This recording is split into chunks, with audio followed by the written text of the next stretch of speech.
സഹൃദയ കലാസ്നേഹികളെ, കറുപ്പ് സിനിമ കണ്ടേ. സൂര്യയുടെ ഒരുപാട് നാൾക്ക് ശേഷം ഇറങ്ങിയ ഒരു സിനിമയാണ്. ഇറങ്ങിയപ്പോൾ തന്നെ തിയേറ്ററിൽ നിന്ന് മാറ്റി വെക്കപ്പെടേണ്ടി വന്നൊരു സിനിമ. ഷോകൾ ക്യാൻസൽ ചെയ്യപ്പെടേണ്ടി വന്നു. സൂര്യ ഒരു ഭാഗ്യം കെട്ട നടനാണെന്നൊക്കെ പലരും വിടുന്നത് കണ്ടു.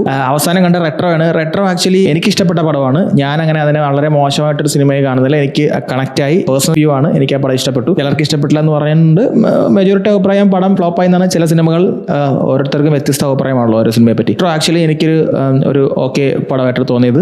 ഗംഭീര സിനിമയല്ല, ബട്ട് ഇറ്റ്സ് ഓക്കെ വാച്ച്. കറുപ്പും പേഴ്സണലി ഒരുപാട് ഡീഗ്രേഡിങ് നടക്കുന്നതായിട്ട് എനിക്ക് ഫീൽ ചെയ്തു. എന്റെ പേഴ്സണൽ അഭിപ്രായത്തിൽ എനിക്ക് പടം ഇഷ്ടപ്പെട്ടു. ഞാൻ ഭയങ്കര ലോജിക് എന്നും ഫാന്റസിയിൽ നോക്കുന്ന ഒരാളല്ല. ഇതൊരു ഫാന്റസി സിനിമയാണ്. പിന്നെ of course there is some element like കുറച്ചുകൂടി ഇമ്പ്രൂവ് ആക്കാമായിരുന്നു എന്ന് തോന്നി. ഫസ്റ്റ് ഹാഫ് വളരെ നല്ലതായിട്ട് പോയി. ഫസ്റ്റ് ഹാഫിലെ എഴുത്തും കാര്യങ്ങളും ഹൈപ്പും ലെവലും ഒക്കെ നന്നായിരുന്നു. സെക്കൻഡ് ഹാഫ് എത്തുമ്പോഴത്തേക്ക് കുറച്ച് കാര്യങ്ങൾ നമുക്ക് അവിടെ ഇവിടെ എഴുത്ത് വീക്കായി പോയി തോന്നാം. ഫസ്റ്റ് ഹാഫിലും ഒന്ന് രണ്ട് സ്ഥലങ്ങളിൽ എനിക്ക് ഫീൽ ചെയ്തോട്ടെ എഴുത്ത് വീക്കായി പോയി തോന്നി. പിന്നെ നമ്മുടെ നിയമവ്യവസ്ഥയെ പറ്റിയുള്ള കുറച്ച് കാര്യങ്ങളോട് ഇൻക്ലൂഡ് ചെയ്തിട്ടാണ് ആക്ച്വലി ഈ സിനിമ നടക്കുന്നത്. അത് വളരെ ഡീപ്പായിട്ട് നമുക്ക് അല്ലെങ്കിൽ അങ്ങനെയൊന്നും ചിന്തിക്കേണ്ട കാര്യങ്ങളൊന്നുമില്ല അതിനകത്ത്. അങ്ങനെ നമ്മൾ ഭയങ്കരമായിട്ട് ബ്രെയിൻ റോട്ട് ചെയ്യുന്ന ടൈപ്പ് ഓഫ് ഒരു കോടതി രംഗങ്ങളോ കോടതിയിൽ നടക്കുന്ന അങ്ങനെയൊന്നും ഇല്ല. ഇതൊരു സിമ്പിൾ ആയിട്ടുള്ള കാര്യങ്ങൾ പറഞ്ഞു വന്ന സാധാരണക്കാരന് പോലും മനസ്സിലാവുന്ന സാധനങ്ങളാണ്. ലോജിക്കലി അതൊക്കെ എത്രത്തോളം ശരിയാണെന്നുള്ളത് ഒരു ഫാന്റസി മൂവിക്കകത്ത് നോക്കേണ്ട ഇല്ല എന്നാണ് ഞാൻ പറയുന്നത്. സൂര്യയുടെ ഒരുപാട് ഹൈ മൂവ്മെന്റ്സ് ഉണ്ട്. നല്ല കിടിലം മ്യൂസിക്കാണ്. മ്യൂസിക് വളരെ അടിപൊളിയായിട്ടുണ്ട്.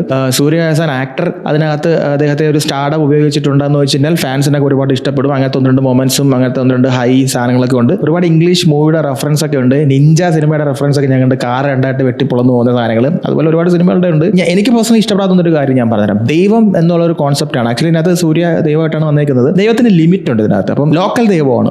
ഒരു ഏരിയയിൽ റെപ്രസെന്റ് ചെയ്യുന്ന ഒരു ലോക്കൽ ഡിയറ്റിയാണ് ഇതിനകത്ത് സൂര്യ. സോ അപ്പോൾ ദൈവത്തിനെ ലിമിറ്റ് ചെയ്തേക്കുന്നു എന്നൊരു സാധനം ഞാനപ്പോൾ ദൈവം മീൻസ് ലൈക്ക് ഏത് ദൈവമാണെങ്കിലും ഒന്നിലും ഇന്റർ കണക്റ്റഡ് ആയിരിക്കും, അല്ലെങ്കിൽ ലിമിറ്റ് ഇല്ല ദൈവത്തിന്. ഇതിനകത്ത് ദൈവത്തിന് ഒരു ലിമിറ്റ് ഉണ്ട് എന്ന് നോക്കുമ്പോൾ ഒരു കുട്ടിച്ചാത്തനെയൊക്കെ പോലെയോ അല്ലെങ്കിൽ എന്തെങ്കിലും ഒരു അങ്ങനത്തെ ഒരു സൂപ്പർ നാച്ചുറൽ ഡേറ്റി ആയിട്ടിരുന്നെങ്കിൽ ഓക്കെ. പക്ഷെ ഇതൊരു ദൈവമായിട്ട് പൂജിക്കുന്ന ടൈപ്പ് ഓഫ് ഒരു സാധനം ആയതുകൊണ്ട് എനിക്കതെന്തോ കൺവിൻസ് ആയില്ല. അത് കൺവിൻസ് ഇൻ ദ സെൻസ് എനിക്കത് അത്രയും ദൈവമൊക്കെ എന്നൊക്കെ പറഞ്ഞ ഒരു ഇതായിരിക്കട്ടെ, അത്രേ ഉള്ളൂ. അല്ലാത്ത പക്ഷം പടം നമുക്ക് ഓൺ ടൈം വാച്ചബിൾ ആണ്. ഒരു ഓക്കെ പ്ലസ് ഒരു ആവറേജിന്റെ മുകളിൽ നിൽക്കുന്ന ഒരു വാച്ചായിട്ടാണ് എനിക്ക് ഫീൽ ചെയ്തത്. നിങ്ങൾക്ക് ടിക്കറ്റ് എടുത്ത് കഴിഞ്ഞാൽ മോശമൊന്നും ഫീൽ ചെയ്യില്ല.